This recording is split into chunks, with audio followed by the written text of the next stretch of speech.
Well, hello everyone, and welcome to another episode of the TFTuesday Pod. My name is Zill. It's good to have you all back here on this wonderful TF Tuesday. I'm joined by my co-host Kay Libra. How are you doing, Kay Libra? I'm doing all right. I have discovered the truth behind apparent viral sensation of making brownies with Coca-Cola, and that should have whoever invented that idea just kick him in the chest until he gets a fracture. Fuck him. I don't think they're that bad. They're horrible. I don't think they're that bad. They're awful, disgusting. They made me ill. They made Steph Okay. ill. Okay, listen, I only had them the day after, so maybe what you're supposed to do is just put them in the fridge and not have them when they're warm. Yeah, okay, sure. There's nothing like fresh baked goods. You got to wait a day before the chemical taste comes out of it. I don't know, maybe you're just eating it wrong. I don't know. Yeah, okay. Maybe it's an operator error. Yeah, okay, so either one of us is more or less human and can accept the taste of that. I mean, I don't have hands right now, so I think you're the more human one. Stop it. I'm really excited for the episode we have lined up today with a very special guest. Before we get to that, just a reminder that you can support us over at patreon.com/TFTuesdayPod. We have a wonderful Discord that you get to join, and you can chat with myself and Kay Libra and our wonderful community. We have some really great memes, really great patrons on there, and you get I don't know, our unfiltered thoughts. You get to be seen too, so Yeah. It's easier for us to just notice. Oh, is this something that maybe you'd want us to discuss? I don't know. You can get in our heads that way. Yeah, you can plant ideas, and then maybe they come up in the podcast. Ooh, so. Or you can ask questions, but you got a number of ways you can do that. We'll tell you later. Yeah, exactly. But yeah, you can check us out there, or you can subscribe to us on YouTube, Spotify, Apple Podcasts, Podbean, Google Podcasts, Pocket Casts, Overcast. There's so many. I learn of a new one every day. There's probably a Spellcast. I don't fucking know. There's just a bajillion platforms you can listen to us on because we're just multi-platform, you know? Yeah, we have to be everywhere. Yeah, we have to be everywhere. Very adaptable. You know, we're very in tune with the changes of the times. So, yeah, have to be that way. Yeah, it's always a good way to be. But yeah, that's out of the way. I'd like to turn it over to our guest, Age, to introduce himself. Hey, for the introduction. I'm Age, or you may know me as Ageaus. Yes, the G is silent, but I go by Age pretty much exclusively now online.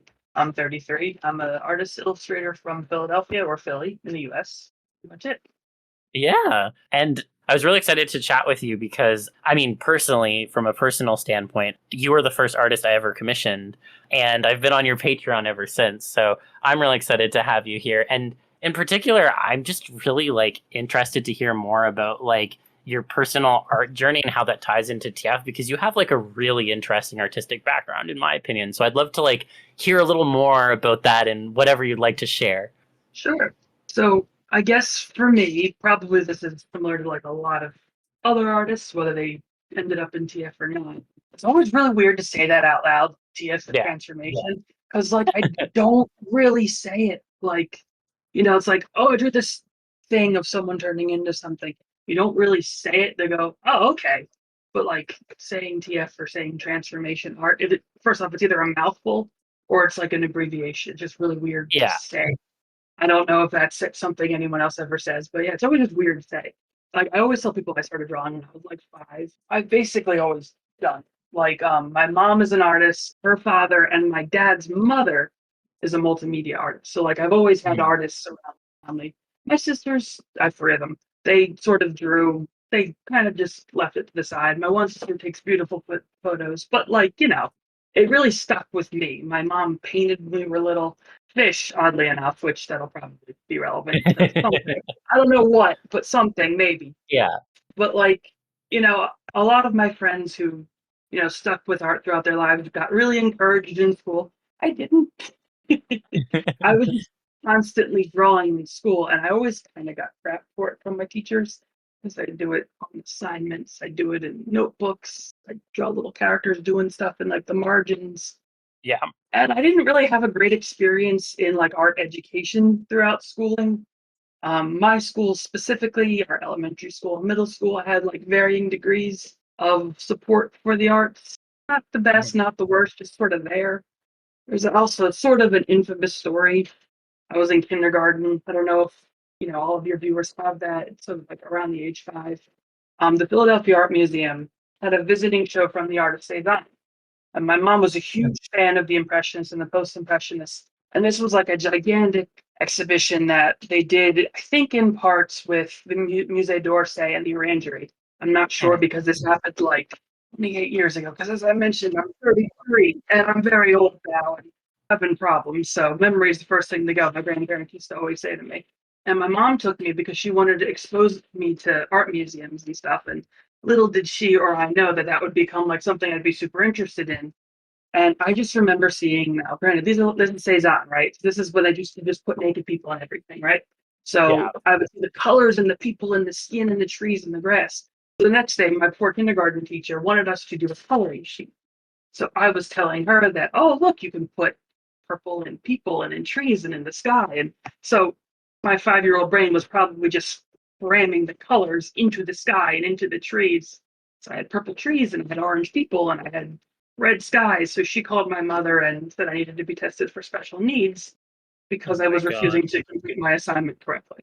So this caused an enormous rupture between my mother and the teacher, and then eventually the school administration that eventually resulted in me getting my sheet back because the very next day the teacher had bigger fish to fry because another student threw a chair at her. Oh, geez. So that moral issue got pushed out from under, under the Yeah. rug because that teacher's mother tried to exercise demons in the classroom.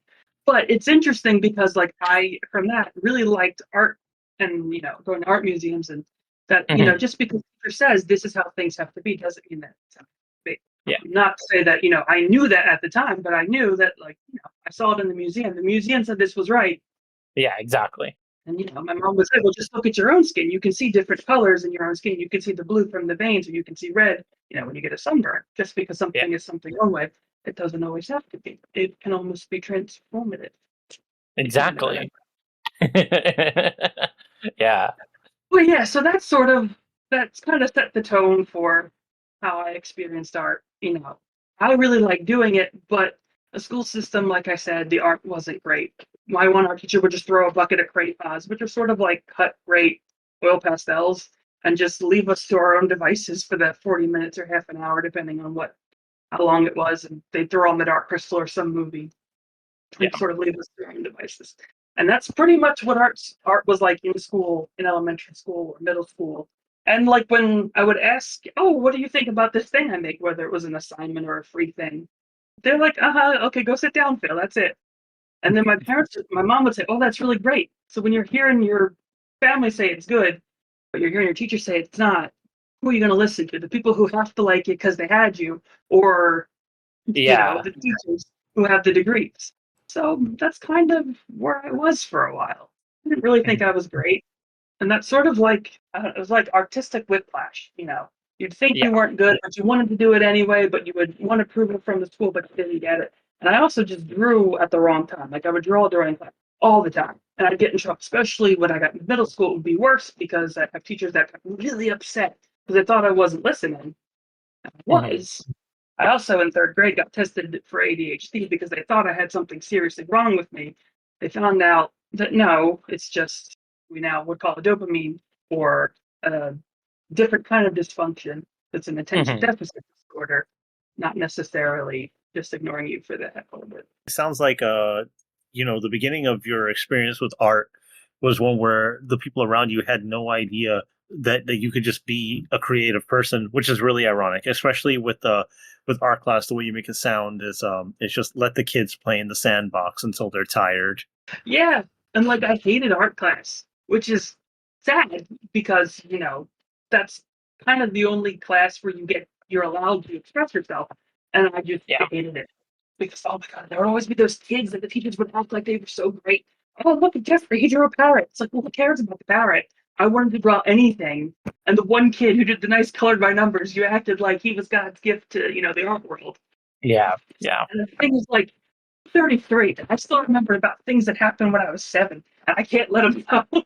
Oh, one of the things, and I know this is probably a negative trait or it's an ADHD trait, as I got older, when someone told me I couldn't do something, it made me want to do it more. So for example, in high school, the art department was controlled by a single faculty member, and she more or less decided who got to take AP Studio Art, which, with the benefit of hindsight, I know her word was not law. I thought it was because, Right.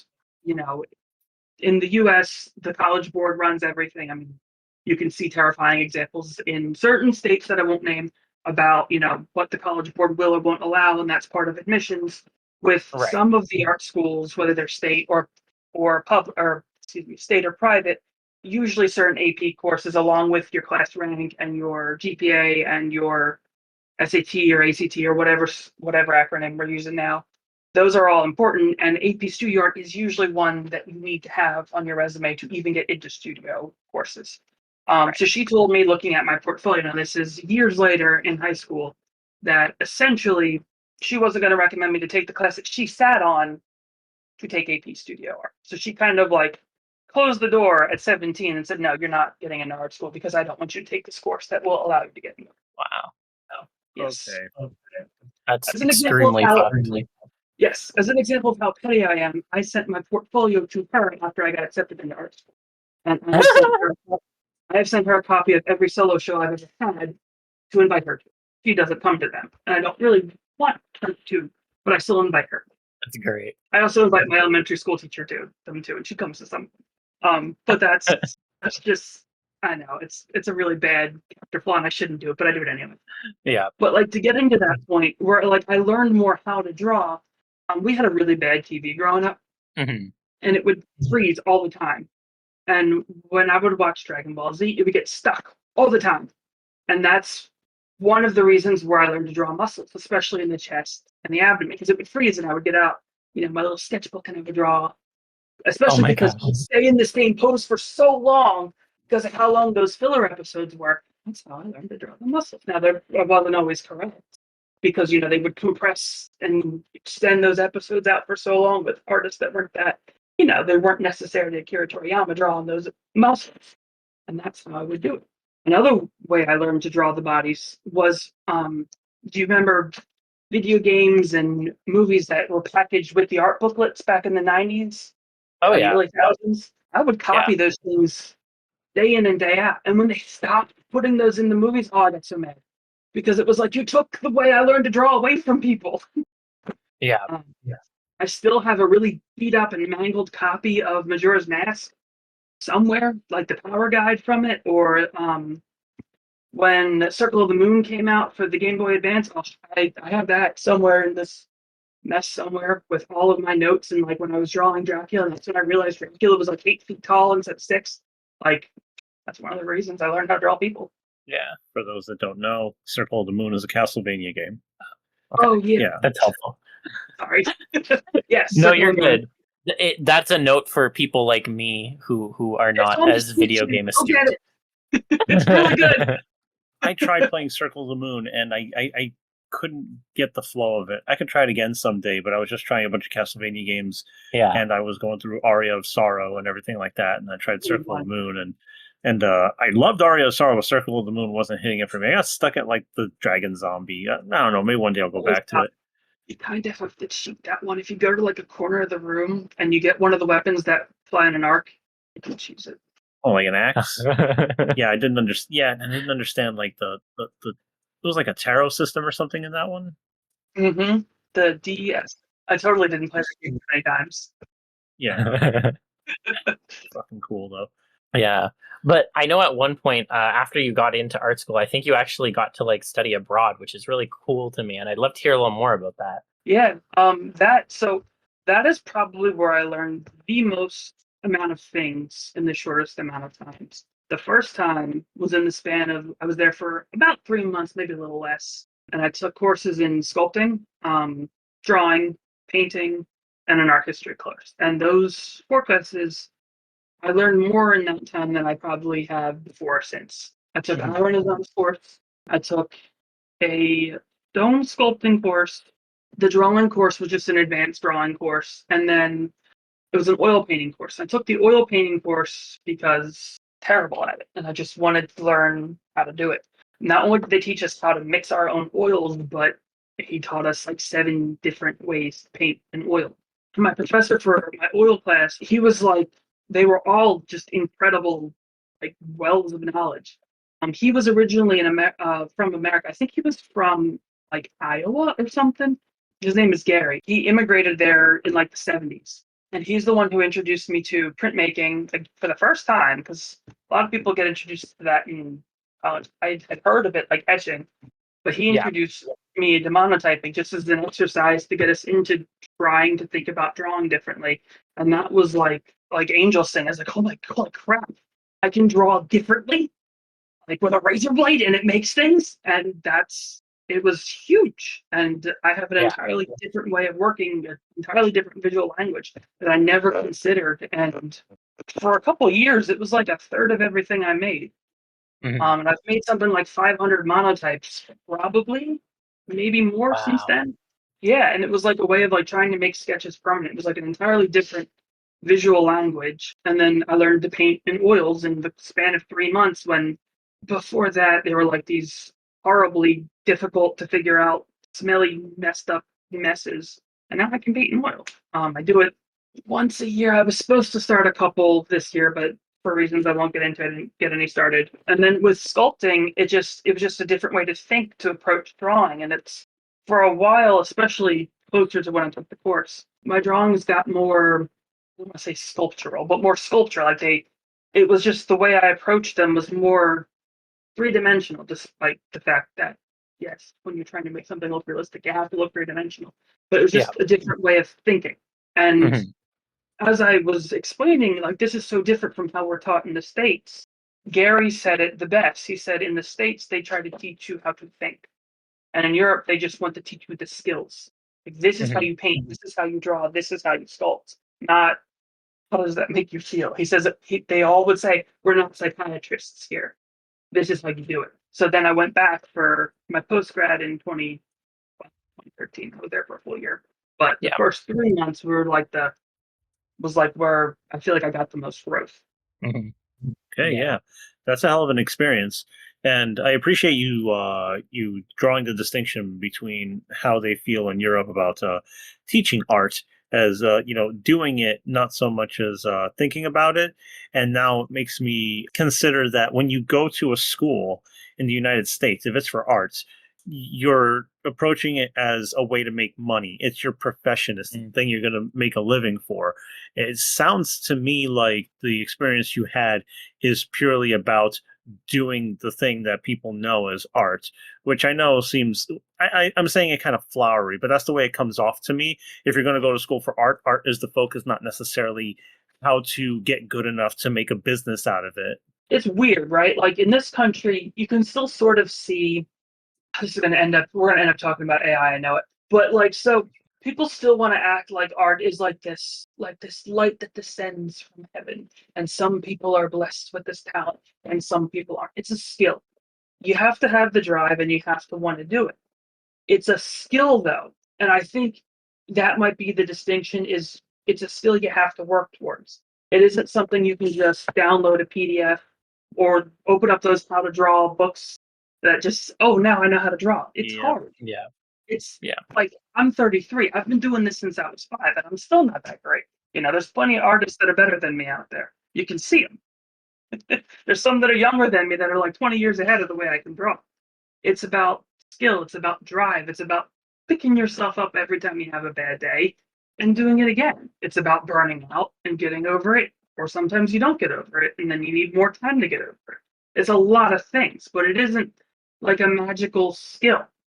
But you read about, oh, Michelangelo, or you read about Da Vinci, or you read about Raphael, and the flowery words that people heap praises on them. It's like they had a lot of things going for them. Yes, they were exceptionally skilled, but people starting out today do not have the entire papacy behind them. They don't have the Medici funding them and sending them to schools and having to worry about nothing else besides Yeah. carving and painting.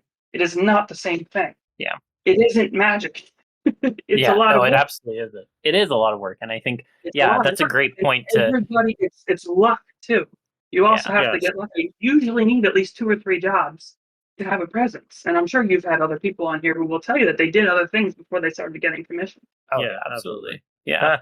It's so true though, because is. a few people that I've talked to who are these incredibly skilled people, they, like, yeah, fucking delivering pizzas. That was the thing Hmm. to do. Deliver pizzas, work your ass off, come home, draw for however long, and that was the thing, because that was what really mattered.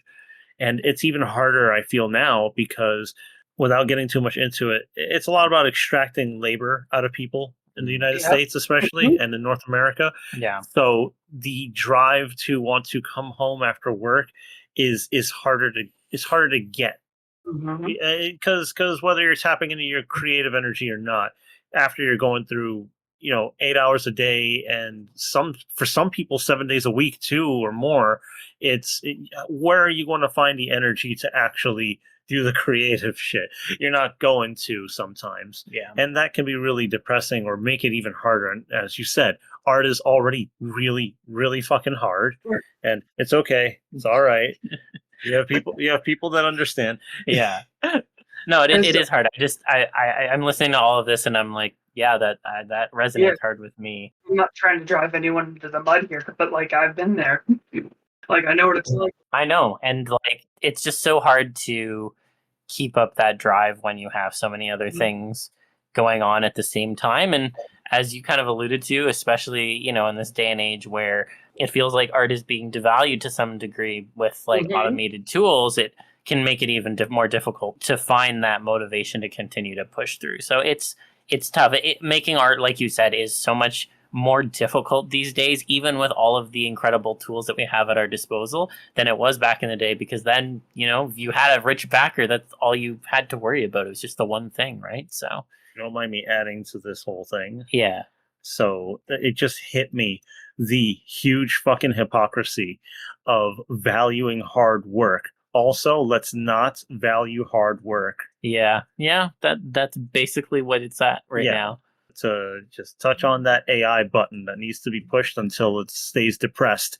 Go out there, work hard, and you'll succeed. Also, let's not have any of that. Yeah, We don't want that. help you people. And I don't know Yeah, if you saw the meme. It might be a year old now. It's like that person. It's like we're going to democratize art, and it's the person stepping over like all the steps to get to the yeah, very yeah, top. It's like pick up a pencil, do anything, anything, anything, anything, and the girl's like stepping all the way up to the top or first. And I don't know what the yeah, person's gender was. It's just like, but that's what they're doing. Like yeah, if you can think it, you can have it. It's like, but that's the point of art is to do it. It's not just to yeah. have it. To do it. Exactly. And I think it's great to like I think you're well positioned to like deliver that message too, because I know that you've done like art shows and stuff and like done a lot of artwork professionally. I was curious to hear a little bit about like your experience with that and how you feel about that in relation to also doing like the TF stuff. I always keep them separate. I've tried to like mix some stuff in between, and it just seems like they don't line up all that well. There isn't a lot of bleed. I mean, occasionally I'll get asked, "Oh, when are you going to do colored pencil stuff again?" It's like, yeah, about that. Let me change the subject. There isn't a lot of bleed between the two. I have done a couple transformation scenes, and I keep saying, "Oh, one of these days I'm going to do like some of the myths out of the Metamorphosis or scenes from the Inferno that are like involved with that some Yeah. way." But I never do it. It'll be one of those things that I'll like do 100 years from now or something. I have done some monotypes. I've done Acteon a couple times. I don't know Yeah. why that's such an awful myth. Like it's terrible. Like Yeah. he does one transgression and then he gets immediately murdered in such Yeah. a brutal way. But like you Yeah. just keep coming back to it, and maybe it's because it's described so graphically in his Yeah. Metamorphosis. I've done that one a couple times, but yeah, like I've done since school ended. I think I've had one or two solo shows. I actually have one coming up in the Philadelphia area this December Okay. that I have to get pieces for. Hoping I'm going to be able to get into the studio to get a couple more banked out because I'm going to have everything ready in October. And that way, because it's back in Philadelphia and I'm down here in North Carolina, so it's a little bit of a logistics nightmare to get everything up and Yeah. set up and to get going. It Yeah. shouldn't It's be, three but it states is. away. It's Virginia. That state's just such a nightmare to drive through. It's like 8 hours and like 6 of it is through Virginia's endless expanse of farms and mountains. Yeah, that It's sounds about right. it's just boring. Yeah. But yeah, it's fun because you get to talk to people and like it's just regular people who are just interested in art, and sometimes they ask questions and sometimes they just go, "Oh, I like this little squiggle. What does it mean?" And it's just like that's just what happens when I don't put enough pressure when I'm putting the mark there, or it's if it's architecture because that's a whole other thing that I like to do. You just say, "Oh, You that's can just something to keep the top of the dome from falling down and killing everyone inside." But now you it's can bullshit people into such a magical wonderland.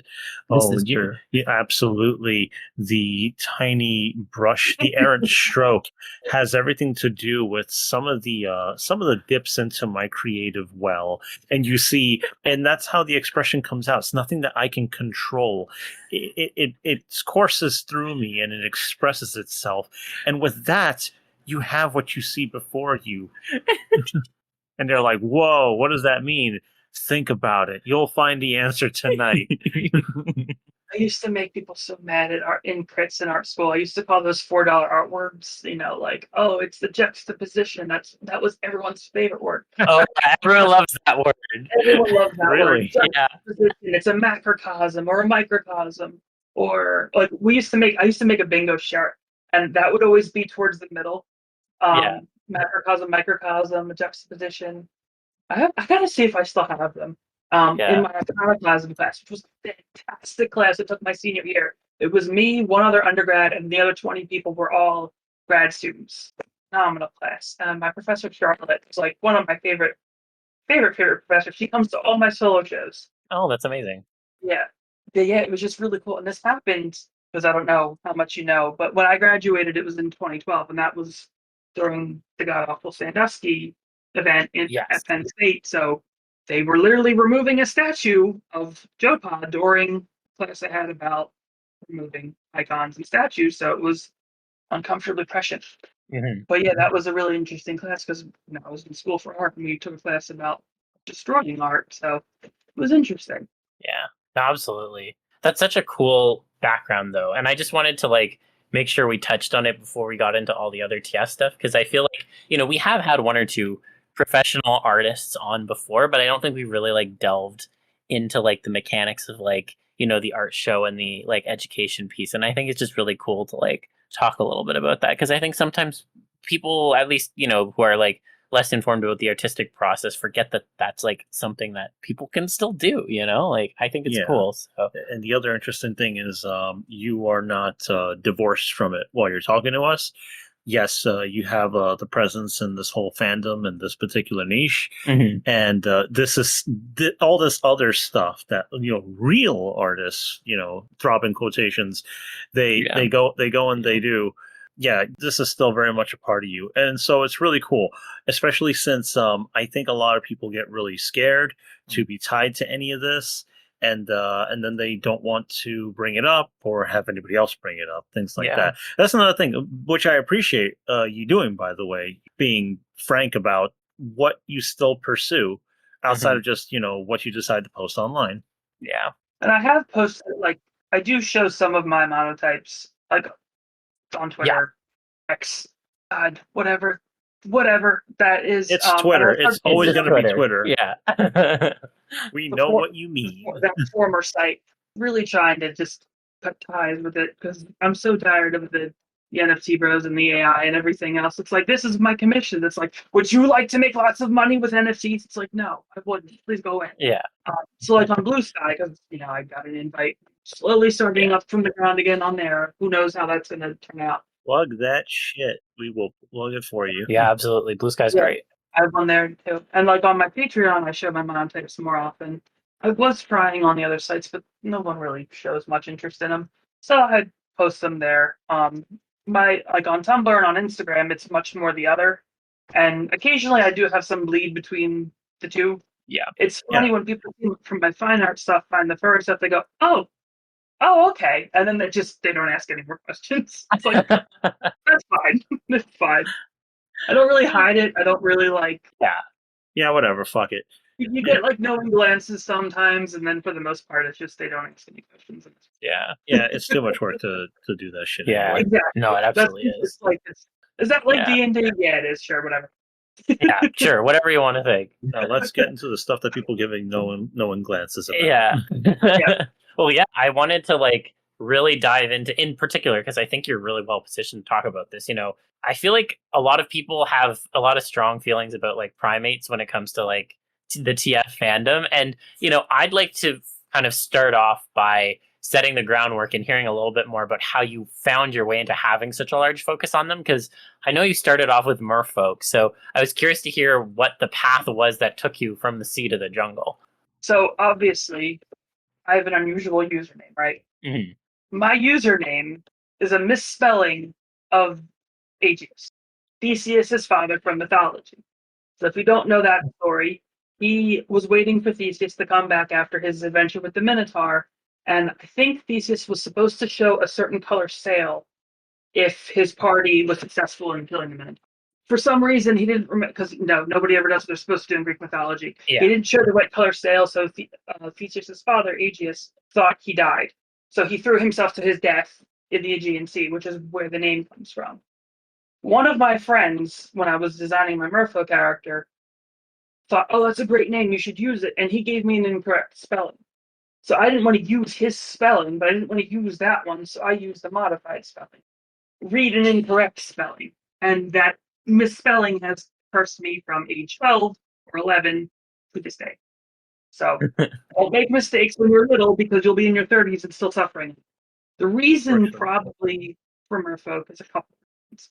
One is I swam from like age 6 until college.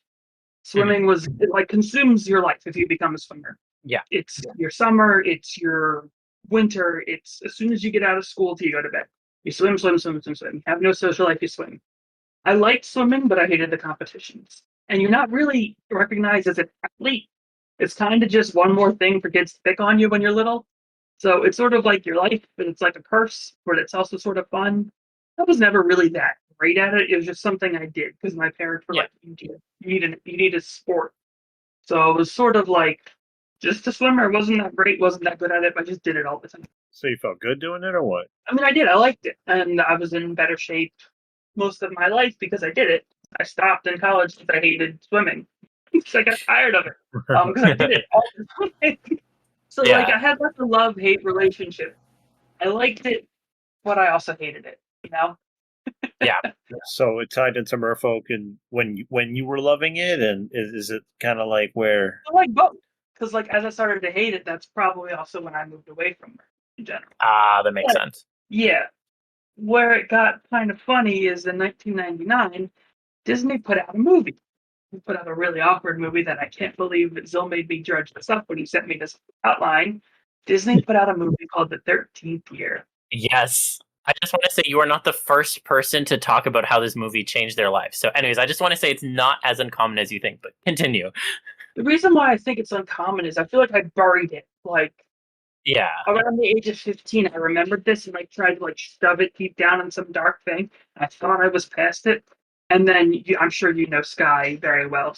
Sky, the artist, did a commission referencing it, and it was just like it's like that scene from Akira when like the little psychic children reach out to him, and he goes, "Leave me alone!" Like that happened, and I was like, "Oh my god, this movie's back!" And I went looking for it, and I ended up like in a heap. I was like, "Oh my god, I remember this." So that is probably when I started like making like a merfolk identity because of that movie. If you go back even further, you probably can blame Little Mermaid because for a while that was my favorite movie, and all the bright colors of the ocean and the merfolk stood out in pretty stark contrast to the Jersey Shore because Jersey Shore is gray and smells like cigarettes. Yeah. That and my mom, like I said, she painted these great big fish in our living room, and they would hang up. I mean, all those colors and all this added up. I also used to play Magic the Gathering. And one of the tribes, and the first cards I ever got were merfolk. So all these things sort of added up to a whole of merfolk. And when I would go online, when we got a computer in the house, and I would look up merfolk, they didn't really match any of that. Merfolk online kind of fell into a few categories, especially on DeviantArt, and I don't know if you remember Lysander. That was like the big illustration website before DeviantArt let like illustrators on. I think it's either called Lysander or Sandalwood or something like that. I don't know. It was really hoity-toity. They wouldn't let anybody in. Okay. Elfswood? I don't know. Something like that. Something that sounds like it should be in Lord of the Rings. But they wouldn't let anybody in. This predates my time, so I have no idea what this website is. That rings a bell. Yeah. But I don't remember it, but I think I know what you're talking about. But anyway, continue. So yeah, you got your parents, and you had the paintings of the fish. You had a 13th year. You had your time swimming, and you loved it for a long, long time. And then eventually you didn't, and then you were like, "Fuck this!" And somehow something else clicked. Yeah. So like this is also when I first started posting, I saw the merfolk online, and I felt like the merfolk. Well, so before I get to the primates, but the merfolk online, they were either only women, and not like the cool mermaids that like eat your soul or like kill you and crush you into the rocks. Yeah. Or if they were male, they were like very feminine, and that's fine. Or like they were like shoujo. Is that the name for Shoujo? the shoujo? I don't know. Shoujo, which is when they're very cute anime girls. Maybe they're very like bright and bouncy, huge. They glitter. They're shiny. There's really nothing wrong with them. They can be a little flat depending on how they do it. Yeah, you know how Alucard looks like in the Castlevania anime or the Yeah, like Castlevania that. series? Yeah, it's That's sort of very for the female gaze kind of design. yeah, it's a pretty like it's that, and also the anime style as people know it to be. Like that's anime. Or the third kind of merfolk you would see is basically like King Triton. And those were sort of the only kind of merfolk you would see online. There weren't really like any other kind of merfolk. Like you wouldn't see the monstery ones all that much, and you wouldn't see just like random one. They were sort of accessories, like Ken dolls if they were males. And I thought, well, that's kind of silly. There should be merfolk the way I want them to be. And so that's why I made all those characters. But like everything else, that can burn you out, and it burned me out.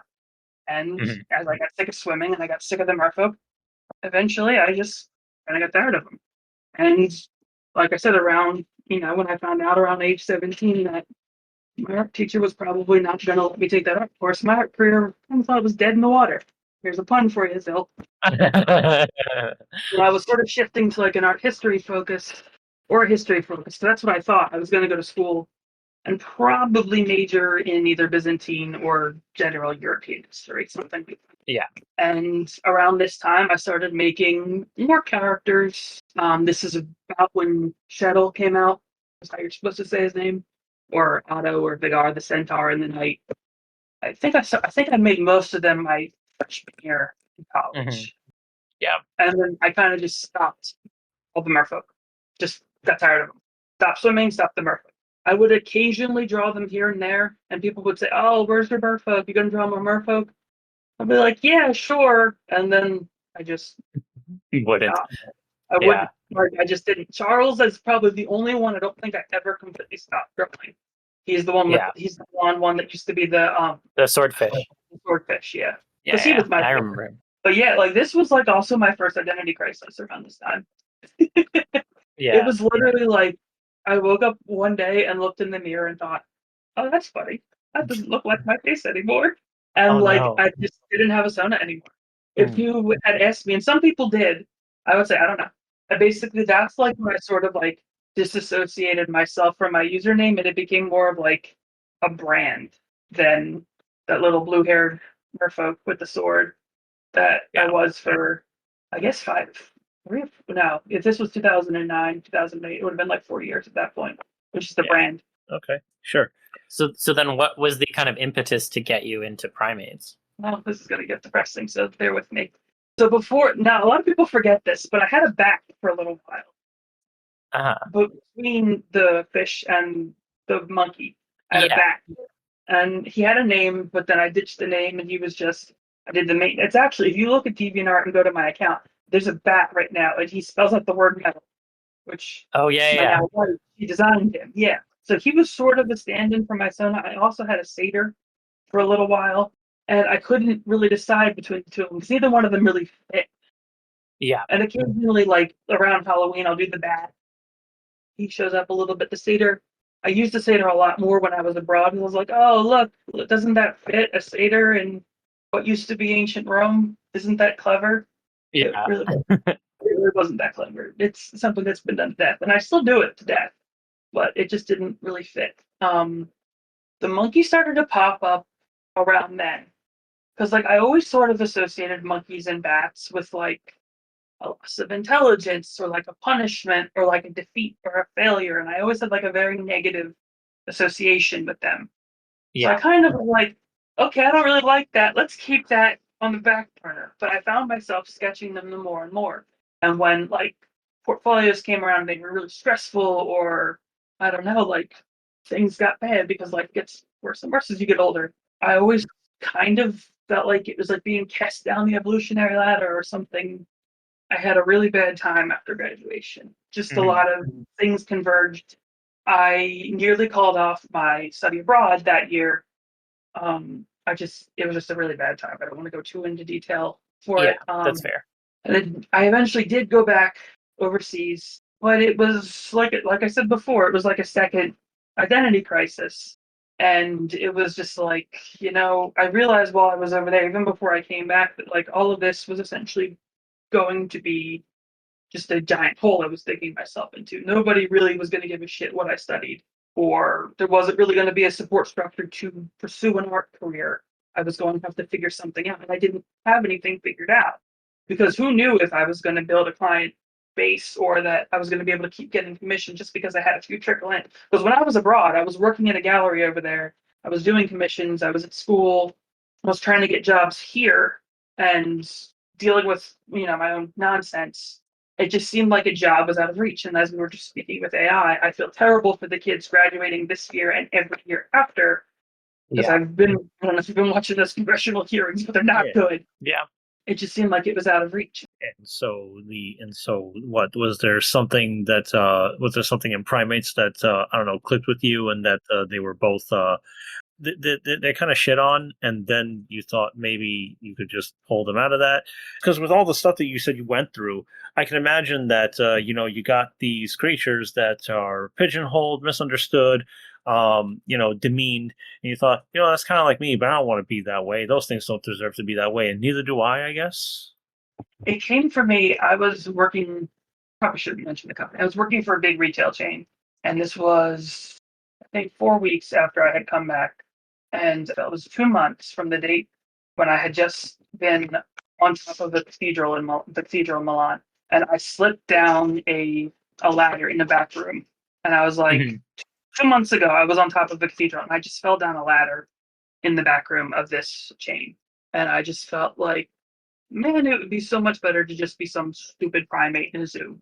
And that's kind of when it clicked. And that's when I started exploring it as an actual identity. It's like, you know what? That's a lot more appealing than this company that literally just valued me for my labor. That's sort of like where this new identity came from. And at first I thought it was just going to be something that went away. But I found out I really like primates. Yeah. And that's something that's so negative eventually became something that was better. Yeah, I was kind of reminded of Steve Austin, Stone Cold Steve Austin, because even though he became like this incredibly popular wrestler, arguably one of the most, he said that he always felt his calling in life was to pick up the heavy thing and move it over, and then pick it up again. Pick Yeah. things up and put them down. Yep. And like I know that's really depressing and that's upsetting, but like Well, it doesn't have to be depressing and Yeah. upsetting. Like if something has its genesis in that place, like it's just being authentic to explain where it came from. And then you've like explored it, I think, in a lot of like different ways since then too. Like, you mentioned thinking about like, oh, the ideal worker and like, there was almost like, oh, you could be a dumb, monkey in a zoo or something. I think like that loss of intelligence is often the thing that is associated with primate TF. And it sounds like you've kind of had, an interesting journey of navigating it because you started off kind of thinking about it in that way. And yet I've seen in a lot of your art pieces, sometimes you will turn that on its head. Like you don't always play to that trope. So I'm curious to hear like how you like go about playing both sides, because clearly it had its genesis in this like, oh, the traditional loss of intelligence, but now that's not necessarily the case. Yeah, from dumb ape to gorilla grodd. it depends. I do both. There were times like, and I say this not all the time, but sometimes I say like, yeah, intelligence is a curse. sometimes, or like being like aware of things is like a curse. And it's like sometimes we just, oh, I don't have to feel that way anymore. But you can't. Like you don't get to turn it off and turn it on. So sometimes it's a little bit of wish fulfillment. Also, it could just be that scene from We're Back where the kids eat those little pills and they're just gorillas and they just don't have to think about like horrible things happening around them in that movie. Yeah. But other times, like you've seen my shopkeeper, that commission theme I'm doing right now, where he's very clearly tricking people and trading their money for nonsense. But it's also like an important to not create a stigma that gorillas are dumb, because they're not. They're very intelligent animals and they're not pets and you're not supposed to put clothes on them. And like, despite how I do tend to pick gorillas in my work, that's just fantasy. And I can't emphasize that enough. Like, treat them like they're children or like they're people or like they're pets. I don't endorse anything that could put actual animals at risk. Don't be stupid. Yeah. You shouldn't have to say it, but the amount of videos I've seen on social media just makes me go, what's wrong with our species? Yeah. Same thing that's wrong with a bunch of species. Yeah, but we've got our work cut out of for ourselves to fix things, I think. I know. We've made a lot of toys and a lot of ways to be able to get away with bullshit and then come back for more. Yeah, that's also true. Yeah, but I think that's a great point though. Like, going back to the shopkeeper for a second, that is definitely an example of portraying them as, not being like being very smart. And I think that it can be uncommon sometimes, particularly within TF, to see people kind of express that different side of primates, because I feel like they do just almost always get associated with that loss of intelligence. And like you said, they're very smart creatures. So I think it's really interesting that you do depict that as well, because it's not something that I see a lot of people explore. Yeah, and it's like, you see sometimes, and I am absolutely guilty of it too. You see that minus INT, minus INT, minus INT. Yeah. But like, and it's like, we wouldn't trade a stressful human life to be an obnoxiously built gorilla person with an extra set of opposable hands and opposable thumbs and arms the size of tree trunks. It's like the feet hands. Everyone loves the feet hand. Everybody wants them, and you do you with whatever you want to do with them. But like, you gotta embrace your inner ook. Yeah. It's interesting though, because there is also this like strange stigma in my mind about people not enjoying primate TS because they're quote unquote too human. And I always find that so funny because they're so clearly not to me. But I'm curious to hear a bit more about how you feel about this line of thinking. That was something, now I don't know everybody's experience, but that was definitely something I heard before, especially like maybe before Twitter and the Twitter like things, like before that microblogging, before that became a thing. I haven't seen it written in a while. I know like what was 2015 the last year of the monkey? Yes. But I remember that's the last time I think I read that. I know I said it when I was younger, but I think that's the last time I actually remember reading it. And one of the reasons why I don't think I see it written is I don't think people read comments as much anymore. I know that some people get a lot of comments. I just don't. But I don't know if that's a line of thinking you get as much. If it's a preference, I encourage people to challenge it and see if it's something that actually makes you uncomfortable, or if it's just something that you heard so many times you just think. Yeah. But if it's something that actually makes you uncomfortable, I would never force someone to do something that makes them uncomfortable. But it also could just be that it is too similar for some people, or some people just really want to be werewolves. Seems less like a matter of discomfort and more like a matter of perspective. Yeah, because there is the want for something drastically different. But if you woke up and you look like anything else, any other primate that isn't a human, you'd be like, oh fucking shit. I feel like if you woke up as a gorilla, I think you'd be freaking out just as much as you would if you woke up as like a deer or something. I know, right? It's so similar though. Why don't you just get over it? It also could be like certain, like the wrinkles, I think, make them look older, especially with like chimpanzees or bonobos. Yeah. Or like I know my little sister, the second youngest, is really upset by their eyes. And like she can't look at gorillas because she finds their eyes uncomfortably human. So it could be something that's like uncanny valley.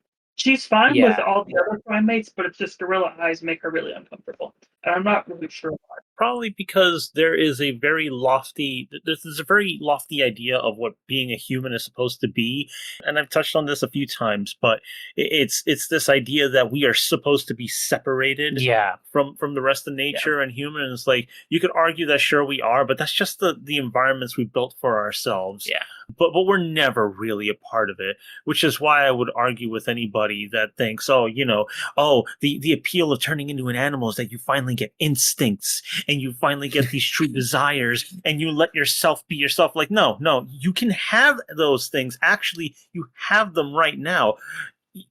This includes being horny. Did you know you can get horny without having to turn into anything that goes into heat? Fuck, man. Yes, you can. You've ever been in the same room with somebody who made you uncomfortable before and thought, this is somebody I probably shouldn't be near? Like, that's an instinct. That is an instinct. Yeah, exactly. And it's taken for granted that, humans don't have anything. No, we have everything we needed to subjugate, destroy, and build as we kind of fucking please. And people don't realize that we have the best stamina of any animal. Yeah, we do. Yeah. Well, what about horses? No, not even close. Always remember, we walked our prey to death, the big ones included. We have the best range of hearing. You can't hear a pin drop. Well, you're not supposed to. You don't need to. We can hear more. We can see pretty well. Your night vision can be way better than you think it is. And primates, that's the group that we're a part of. Mm-hmm. So yes, the idea that you could see something and, would make you uncomfortable to see a human in what is arguably not. No, we're a few steps away from that. And I think that's really interesting. That could have been us. Yeah.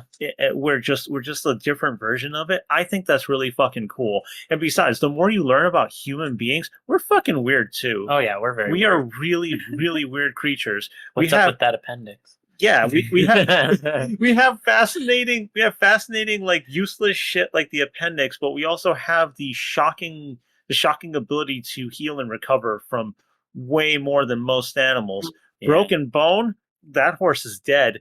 Yeah. Broken bone for us, we can make it.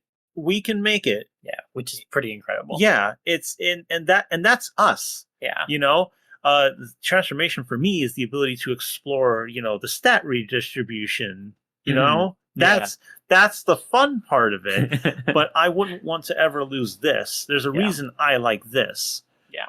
And that I think other people should too. Yeah, and to bring it back to your point earlier, Age, about obviously people, like, if they're deeply uncomfortable with it, they shouldn't be forced to, like, experiment with it. And I agree with that too. But I also do always encourage people to keep an open mind. And I think that, there is something to be said about keeping an open mind about some of these species that you may not immediately gravitate to, like primates, and it goes for a lot of other species as well. But because this one has that like stigma of like, oh, it's like too quote unquote human, again, it's like I would encourage people to challenge that a little bit, because first of all, like you just said, like they're not, and second of all, there's a lot of really interesting facets to them as well. And I've seen yourself, Age, explore it. I've seen a number of other artists who can explore it in a really interesting way. And sometimes what can get you into a species is just seeing a take on it that resonates. And sometimes you just need to do a little bit of digging to actually find that. So, it's important to give that space to do that exploration. Yeah, but you're going to be uncomfortable. But it's the difference between like, a hard boundary and one where you can be like open to challenging yourself and getting a little bit uncomfy. I think that's just it is. All I'm saying is to not be concerned with thrusting anything upon anybody. It's just you're going to get uncomfortable to explore. Yeah, but you have to have that drive, and that's just all I'm saying. People should consider having the drive to explore. That's all. I should hope they do. So then I'm curious, obviously there's like a really big range of what you can become when it comes to like primates, be it like, bulky gorillas, like we've talked about, furry lemurs, lithe capuchins, stuff like that. I'm curious, like what elements of primate TF do you enjoy exploring the most? Are there like any hidden faves that many people overlook? Well, I'm sure you can't tell. It's my favorites are gorillas. Yeah. But like I do like to like all of them, because now that I say this, someone, you probably know who I'm talking about, will find the most obscure one I've never heard of that's like ridiculous and will ask me to draw it. It is kind of weird that like most people when you say monkey will not really give you a real one, but they'll give you like what in the West we think of as a monkey, but it's actually like a pastiche of like a chimpanzee and a New World monkey combined. Yeah. Because monkeys don't have bare chests and chimpanzee faces. But like Yeah. that's what we think of as one. We think of, like a chimp with a tail, but that's not a real monkey. A real monkey, yeah. It's like combination of like a chimp and a capuchin or a chimp and like a howler monkey, but that's not real. Chimps are actually scary. I don't know if you've looked into them at all. They're terrifying. No. There's another zoo it's like in the northern part of North Carolina. When you get to the gates, you can hear them screaming like down the. They're very loud. We didn't have them in Philly. They're very, very loud. They're very strong too. Like if you look at their muscle distribution, like gorillas are like they can mess you up, but chimpanzees will try to mess you up. And whenever you see people have chimps, it's going to end badly for them. Oh yeah. Don't keep them as pets. They're very violent. But like they do have the most like agreeable designs. If you're wanting a starter primate character and you don't want a gorilla for some reason, they're pretty good.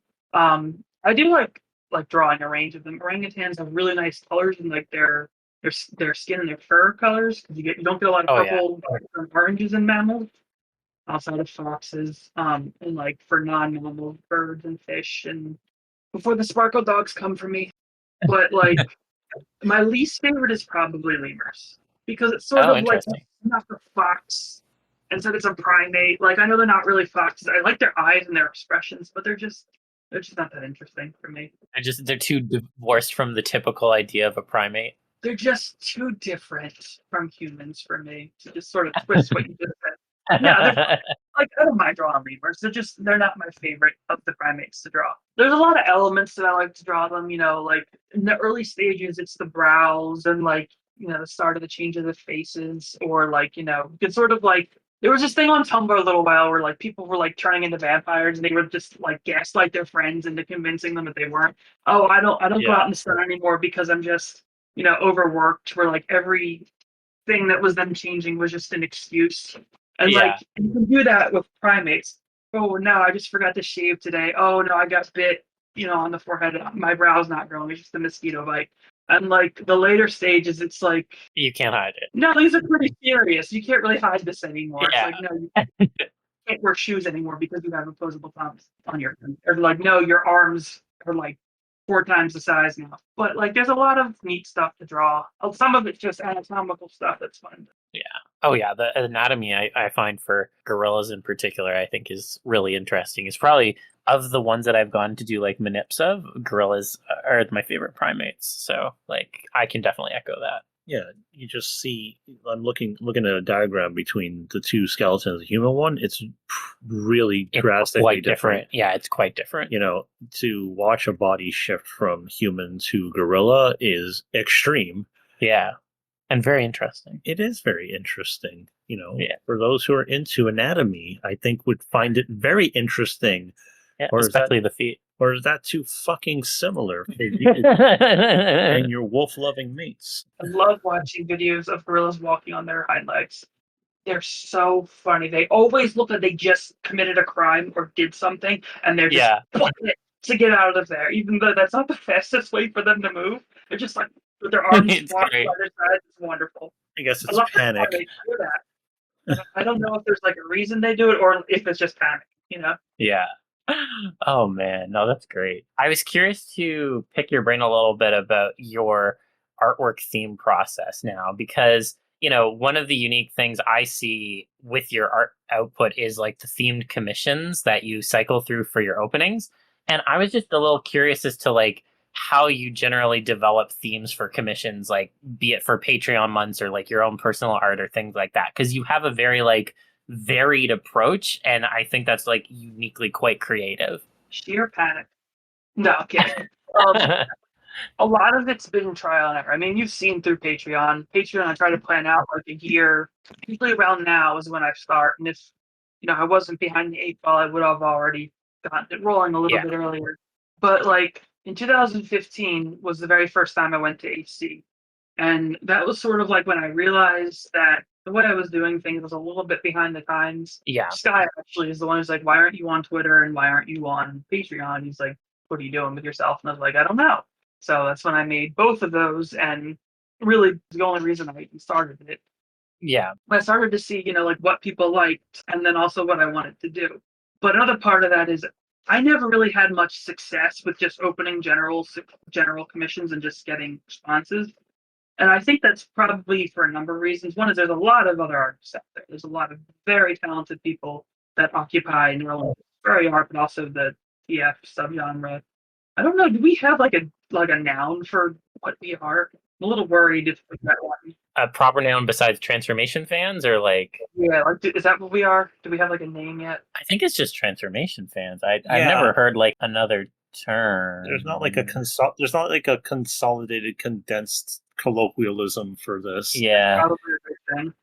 Yeah, and it probably is, because then if we did have to make a very specific label, it'll branch out even further. But Yeah. we're just fans of transformation, and then you get into the what, why, and what you want out of it, with each person that you talk to. As far as I'm concerned. Yeah, no, we have 2 categories in for affinity. That's crazy. Yeah. But whatever we are, there's a lot of people competing for that niche. If you want to, like, I know people get mad at the word competition. That's what it is. There's a million Mhm. artists in town. There's more getting added, I don't want to say every day, but often. Yeah. And, so it's like when some people open commissions, they fill up immediately. I never had really the success of just opening generals and getting people to come in. Another thing is I get bored doing the same thing all the time. So if I do 12 different ones, I'm less likely to burn out as quickly. Now, I still do, as yeah. I'm sure you could say, that there's sometimes when I get to the 32nd Patreon, I'm like, oh my God, why did I do this to myself? Sometimes I'll get to the 15th and want to end it all, but I don't. So like keeping a cycle, even if the months do repeat, I always do Mermaid, which maybe that's just because that was half my life. Or Yeah. it's fun. It's everybody more or less knows that's a theme that comes around. Sometimes I do really well. This year was pretty decent mermaid wise. I usually do like a mythology-ish commission. Like I usually switch it between mythology and Minor March. That usually does pretty well. Minor March is actually more fun, which you would think mythology would be because it's more varied. But people seem to be more passionate about minotaurs than they do about more varied things. And then the summer's the worst though, because I usually do some fun themes, but August is always very tough. December is always really rough because I don't want to do reindeer. Can't stand doing holiday theme stuff. I don't know why. I just it's too samey, maybe. I don't know. I also hate Christmas music. Like I know that's really awful to say. No, I hate Christmas music too. I'm with you too. I'm like the only times. Here's my hot take. The only appropriate time for Christmas music is between 9 a.m. and noon on the 25th. Yeah, no, that's it. Midnight on the 26th, and then I don't want to hear it. Yeah, I can't. Yeah, I'd give it an even shorter window. I'm like, no, 9 a.m. to noon on the 25th. That's it. I don't want to hear any other fucking Christmas music. Fucking drives me insane. From September 1st to December 23rd, I'd like it to be Halloween. Like I'm one of those people. Yeah. So, Absolutely. Like I like that stuff. Yeah, fuck yeah. Halloween all fucking year. I could get behind that. Well, if you wanted to do some winter themes that had nothing to do with Christmas, you could do some good old bears. You can do some, I think you could do wolves. You can do owls. There are snow owls. Owls are good, yeah. There's Arctic foxes. Yeah, Arctic foxes. There's fucking moose. Wolves are like a crowded market because almost everybody has a wolf or canine stage. I don't. I did not have one of those. I went from. Oh, neither did I. Hello. A werewolf character, but like I never had like a wolf. Yeah. Stage. It's not a phase, Mom. I never had one of those. Well, you and Libra have that in common then, because I definitely had a wolf stage. So. Yeah. How long? Yeah. I mean, technically, my first persona was a wolf, gifted to me by my then and still current one of my partners, and then I just have always liked werewolves, but that's was kind of a separate thing for me. That's incidental. That's incidental. But I did have a wolf phase. That was my first thing. So. Okay. Yeah, I didn't want to see wolves. I wanted to see everything else. Like, oh, that's pretty cool. Now show me something else. Yeah. So I thought the fly was so fucking cool because it wasn't a wolf. Yeah, I mean definitely was not a wolf. That's for sure. I like them as monsters. Like I like monsters, Yeah, monsters. Yeah. but like they're not scary.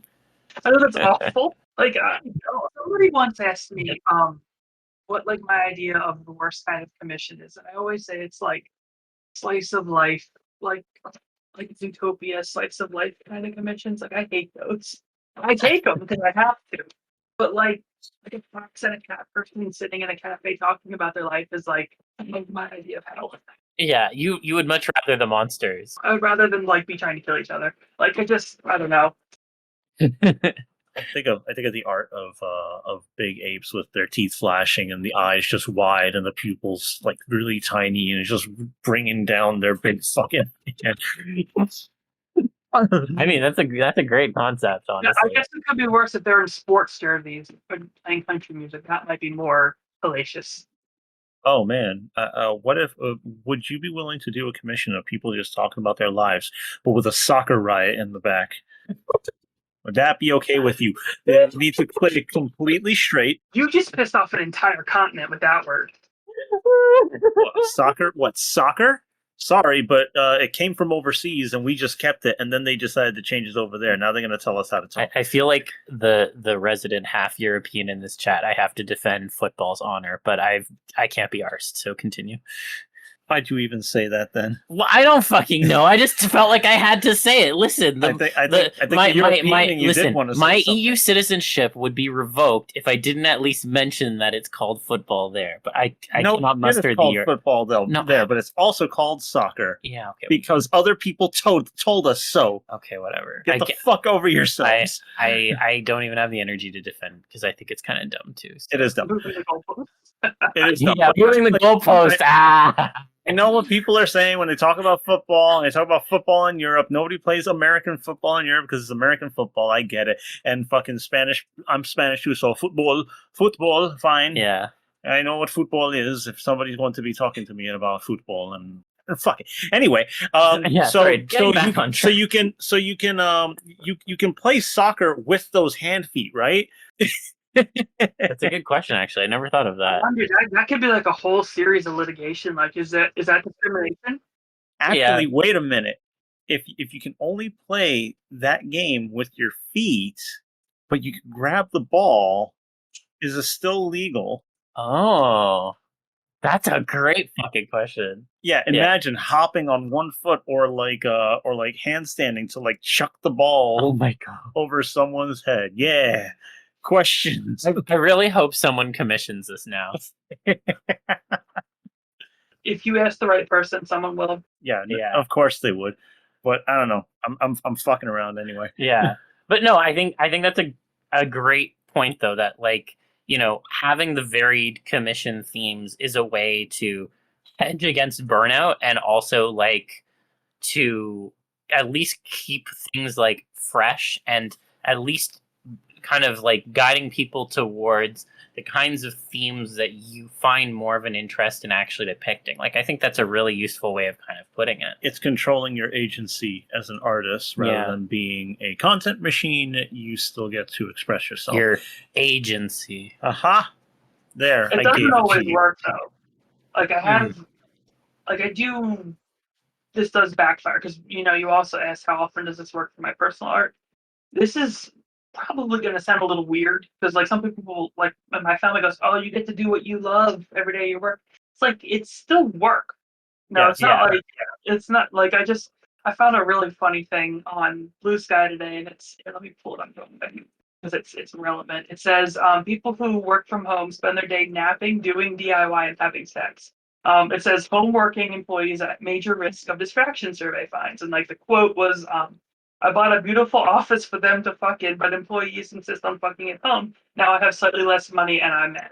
Well, that's not dude, you work at home, you're still working from home.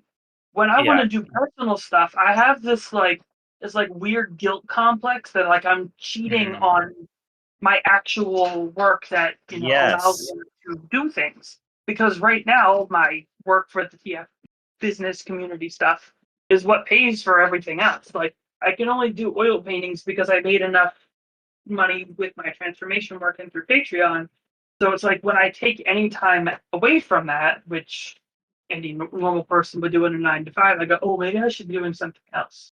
Maybe I should be Yes. prepping for the next thing. Maybe I should, and it's like it's hard to not do that. Yeah. And like sometimes I have to go, oh well, maybe I'll sell this one day, or maybe this is for a show, and like I can sort of rationalize it, but that's not good because I still need to do things that I want to do, Yeah. you know, It- to function.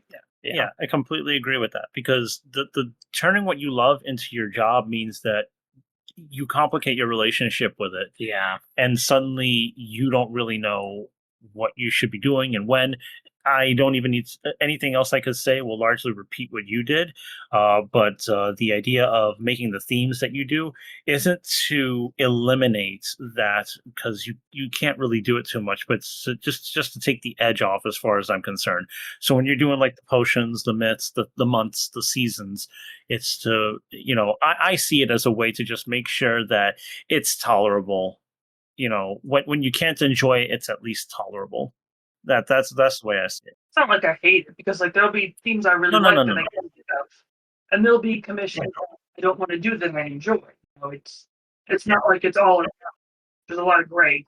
Don't get me wrong. I'm strictly speaking from the lens of what you put forward, which is, it's work, Yeah, and Yeah. work is exactly that. So you do your best to make it something you can cope with. Mhm. We do have to cope with work, and we do have to find our ways to make sure that when we're done with it, it doesn't stay with us. Yeah. That's the only lens on. Hell, I would be keeping the job that I had before if I didn't hate it, which I Yeah. right. fucking did. And I would have still been doing commissions openly if it wasn't burning me out and putting me through the same sort of baseline of, if I'm doing something for myself, I really could be doing something else. After all, the more I do, the more money I make, right? That's the right thing to do, Yeah. right? So it's really, really hard. I get it. Yeah. Oh man, I have a kind of a related question. Maybe this kind of aligns with it in terms of like the talking about like how to avoid burnout and like how the themes can at least take the edge off. I think that there's like a variety with your themes that like coincide with different artistic styles where you may like leverage one kind of style for a particular theme. So like for example, when you do like the portrait series, which frankly is one of my favorites, it's like got a much more like realistic kind of like blend, whereas like then you might have like the sketchier alchemy pieces. So I was curious, do you settle on like an art style that meshes with the theme based on your headspace at the moment, or is there more of like a this style is going to go with this theme because I think it best expresses the idea? Yes and no. So sometimes this is like I guess more directed with Patreon. So with Patreon, the original plan was I was going to try to split the months in half, and I was going to Mhm. have half that had a theme and half that had like a new style. That ended up being a really short-sighted goal because no human being can come up with 6 different ways to draw every year. And Yeah. I didn't go through a single year before I realized, oh wait, I don't know how to do this. At first I thought, well, I'm going to try to come up with new styles every month. That didn't work. So I was like, well, maybe I can come up with 6 a year. I couldn't. So then it was like, well, how can I apply different ways of looking at things to different styles? And then it was like, well, themes are a lot easier to come up with because that's not trying to reinvent how you think every Right. other month, which is Yeah. what I eventually that became the model for Patreon. So like you can sort of break down the different styles into like, using different programs like Alchemy and Procreate. Then there's that one style that I called like the concept style because I was trying to mimic like really sketchy concept art, not the way Right. they call concept art now, where it's like a finished picture. This is a concept. It's like, no, this is not, but that's what we're calling concept art. So that way we don't have to hire as many concept artists anymore. And then I have some that are meant to mimic, this is supposed to look like a stained glass portrait, or which that was a really crazy style that came together through a lot of accidents. Then I have some that are like meant to mimic like old monster manuals or some, a bunch of stuff. You can find them all Yeah. over the place. Yeah. Sometimes it's just this style worked this way. Can I make it work in this context? Like, so the very first time I did that was recently. I took that concepty style and I changed it to be a bust style, which is the one with all of the people making the goofy faces at their, pecs getting big. With that Yeah. ridiculous ape that I did that started a whole thing that I wasn't intending to, but everyone seemed to like it. And then I immediately tried it again with the mount, and it was horrific disaster. Because they don't always work. Sometimes they do, sometimes they don't. Alchemy is a sketchier program because was designed originally by his name is Andrew Jones. He also used to go by Android Jones. He was one of the concept artists for the first 2 Metroid Prime games. Oh shit. yes. He's done a ton of stuff, but I know him from those 2 things. But he and a couple researchers in Japan, it's a really fantastic program. If you haven't tried Alchemy, I highly recommend it. It may not work on all programs, but there's a web-based version called Webkame. And I first saw it through the concept art, but I was like, yeah, it's probably too smart for me. It really wasn't. And a moron can use it because this moron uses it. And Stigmata, he's an artist in the furry community. He uses it. Yeah. I think he still uses it. So he must, I don't know what OS he's using. If you use Mac, you have to use some finagling to get it to work properly. One of my other clients got it working for me, and that's why I was able to offer it as sketches again. It's really fun because it's such a different way of thinking where you can model with shapes or found symbols. It doesn't take sounds anymore because of the truncated way I have running, but it used to be able to, it would respond to microphone input. So you could scream into the microphone and it would make sounds. I don't know necessarily if that's what they did for the development cycles on Metroid Prime and Metroid Prime 2, but probably because Android Jones is crazy. But that was, and I used it for, I think the first time was just for fun. And then I used it for building backgrounds in an alien theme, which is one you guys ask for all the time in Patreon. And I always hate those themes because I go, okay, this will be aliens. And then the first 10 people go, how about a robot? And I go, you hate me so much. But it's just part and parcel. I'm terrible at drawing robots, cars, and ships and mechanical stuff. And I do it anyway. Someone just had me draw a Five Nights at Freddy's robot. Oh yeah, for the Veil. Oh yeah, I saw that one. It was on the Beyond the Veil pieces. That was a style that I tried in Patreon first. I was so convinced you were all going to hate that, but it ended up being one of my favorite Patreon styles, and then it ended up being a commission sequence a commission thing that people ask for every year, which is good because it's one of my favorites. It's really good, yeah. So I'm curious then, have you ever had a theme that you felt fell flat or that you didn't really vibe with the output? And what did you change to try and avoid that in the future? I know we already alluded to mounts, but I started Patreon in 2015, and I didn't really expect it to go anywhere. I think I had 4 patrons the first year. I had Lucky, Flounder, Gnome King, and actually I think it was just those 3 for the first 2 months, and that was October, November, and December. And then I was like, well, they're still here, so why don't I try theming them, because I didn't know what else to do, because I figured they would get one and then leave and I'd never see them again. Lucky, I didn't think so. He's probably going to be around for a while, which is good, because he's my oldest friend on the internet, and he's a good guy. So the first one I thought was, I'll try Magic the Gathering. There was only 3 of them there, so I figured, well, that's easy. And then I picked up 3 more people who had never played the game or done anything with it, so I had to teach people about this card game that they never heard of. So I was like, okay, that's too narrow.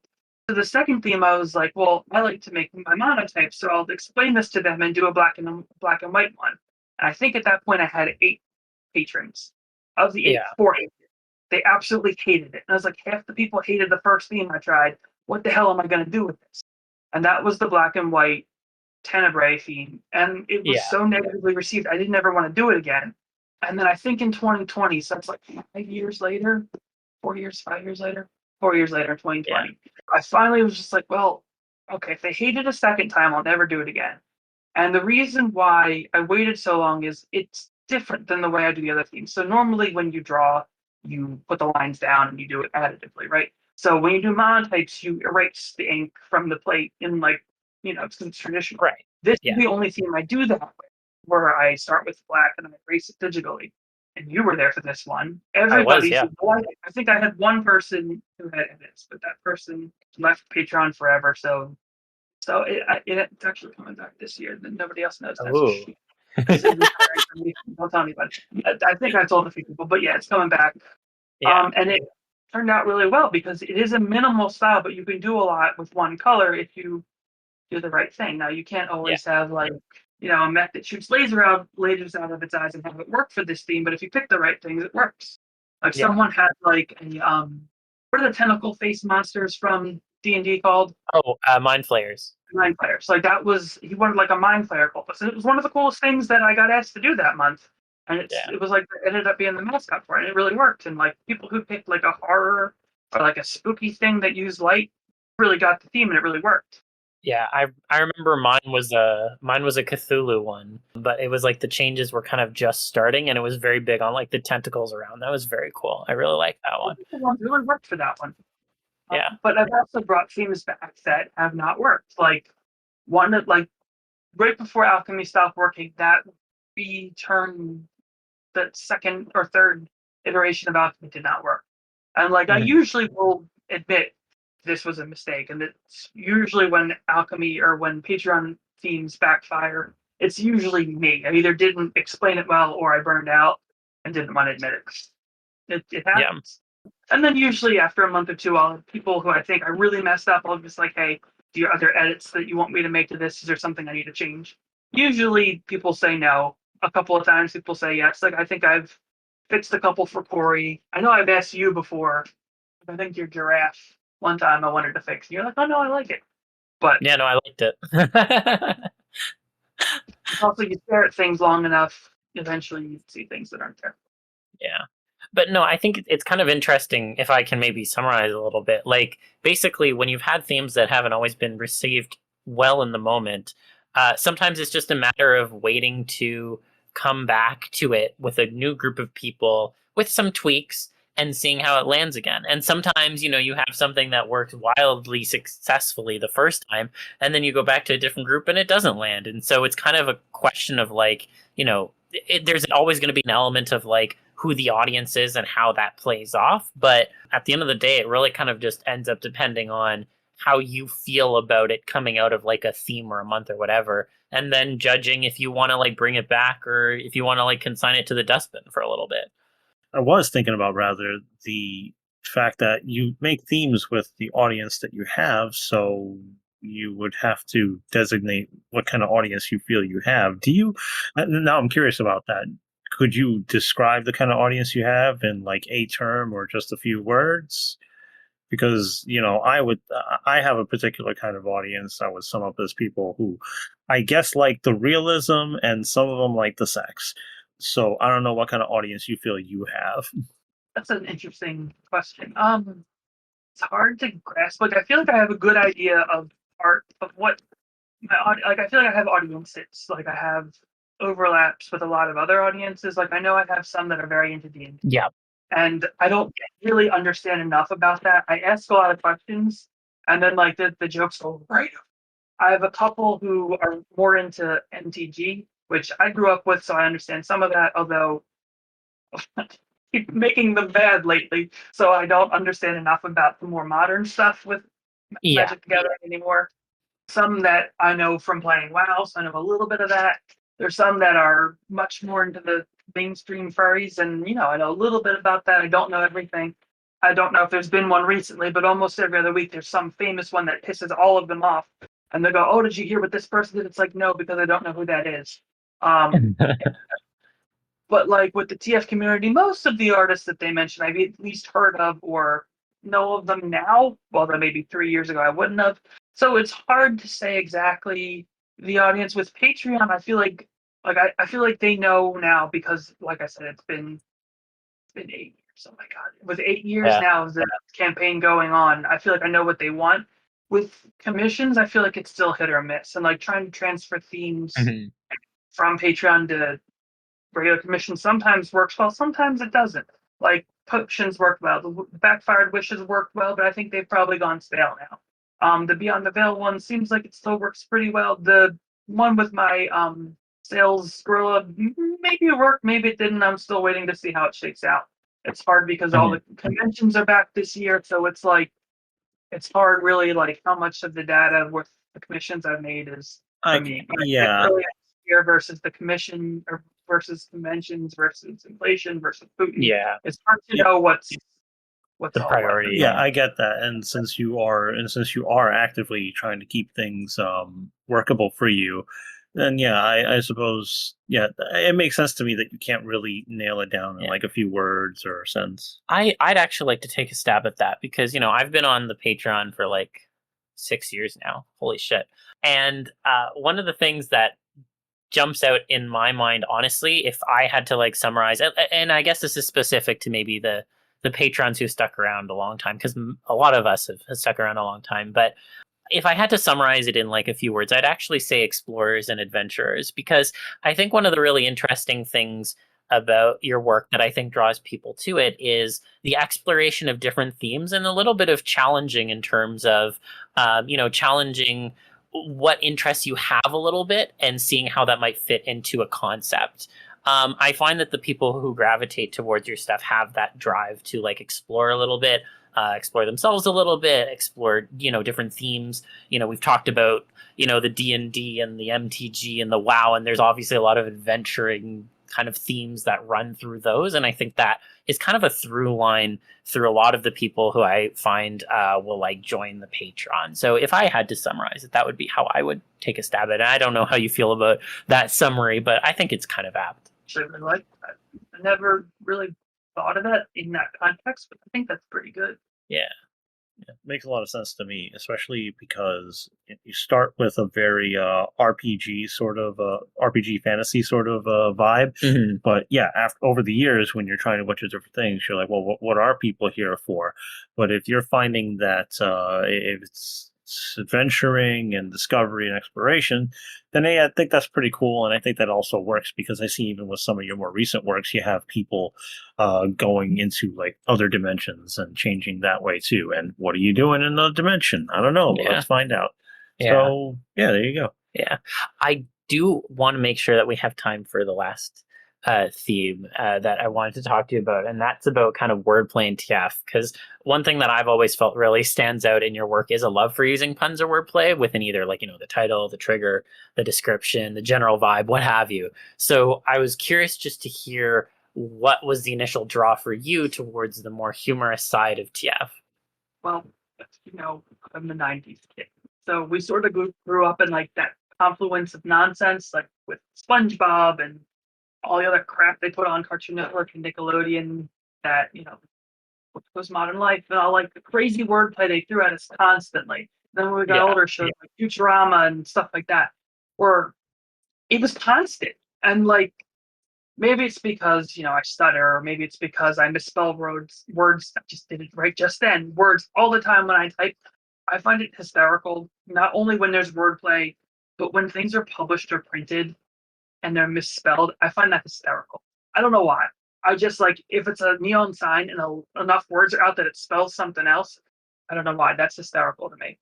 Mm-hmm. There's a Giant is a it's still around. Giant is a big food retailer, the big food retailer, grocery store near where I live. Yeah. And the one closest to where my parents live, the A and the N are always out, so it says "get food" all the time. So it's just maybe that's just saying a few words wrong when you're reading a spell. Now you're a frog for life. I don't know if that's why, but like if you're not willing to gloat after you've just turned somebody into something, then you probably shouldn't be a Baleful polymorphaster or something like that. Or like maybe it's just like it's sort of like the same thing. Like you picked up the wrong stone in a temple and now you're permanently cursed forever. It's like that's just life, And I think that sort of goes into that whole minor inconvenience, enormous catastrophe. That's sort of the whole thing. It's like you shouldn't have picked up that golden ape statue if you didn't want to end up as a giant golden ape for the rest of your life. And like puns are kind of like that, it's sort of that same like, oh, that's the word you chose. Like it's that Yeah, you're whole really gonna go with that? that's that whole kind of like wordplay and minor inconvenience. And now I don't know exactly what you call it, but that's kind of the whole thing. Yeah. Some would call it exasperating. Well, because I often think that like groan-inducing puns can be like the best or the worst, depending on like how you perceive it. And like I don't know, when I put it in my stuff, I always try to aim for that reaction. I don't know if you're like aiming for that too, or if there's like a more like clever sort of approach you're hoping to like imbue with that kind of like pun stuff. I think I put them in there for myself. That's a good reason. I'm always legitimately shocked when people read my comments anymore.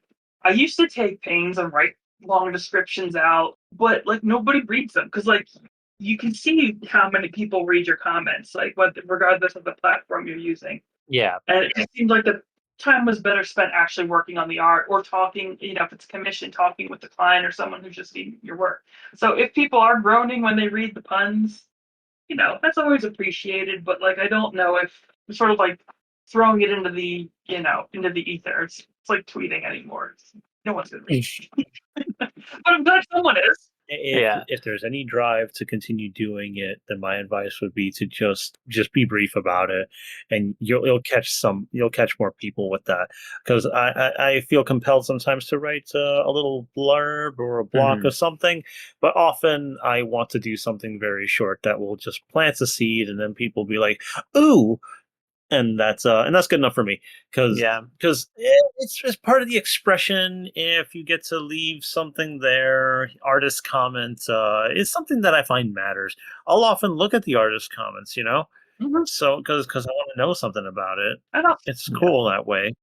I'll still thank people for them, like thanks. Yeah. Gone are the days from DeviantArt when you used to get long conversations with complete strangers. Yeah.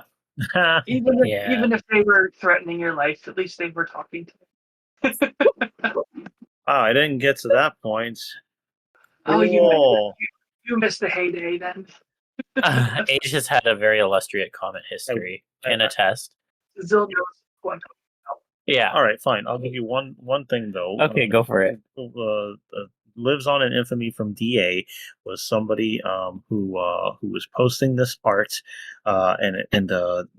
what was it? Yes, it was Resident Evil 5, and Chris Redfield, for those who really don't know the characters' names, was reimagined to be this fucking guy who was bitter and didn't want anything to do with anything. But before he was a hero because he was a survivor of like the first game and all this shit, and another game before that, and this user was so fucking heartbroken and emotionally distraught by it. Really? And I thought, I wouldn't normally say anything, but this time I'm going to say something.